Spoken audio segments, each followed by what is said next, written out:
Look, as you know, I think Moira Deeming, a former teacher and mother of four from the Battler suburbs of outer western Melbourne, is just the sort of person the Liberal Party needs in Parliament.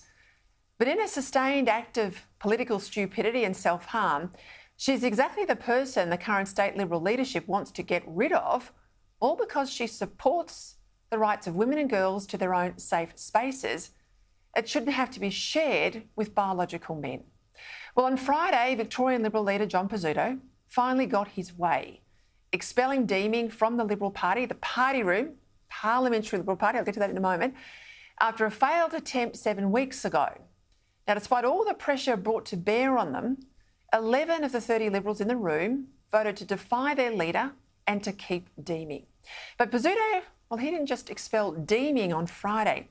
He also sacked Renee Heath from her job that he gave her last November as the secretary to the party room, the official taker of the minutes, because he didn't like the way Heath had honestly and accurately recorded the original attempt to run Deeming out of the parliamentary party room.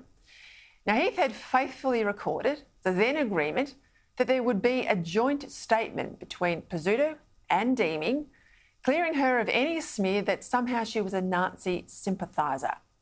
Now, it was over those minutes and the pressure to change them at a recent meeting that Heath has publicly claimed she was bullied by Pesutto.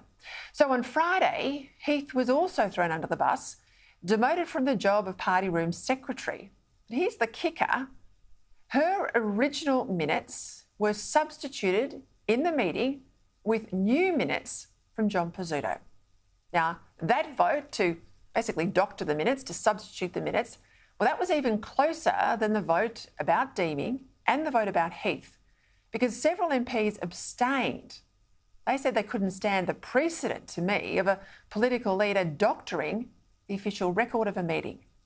Now, I'll be talking to Moira Deeming later in the program about how she's going to keep speaking out on behalf of today's forgotten people. But the Liberal Party Victoria is now in an impossible situation.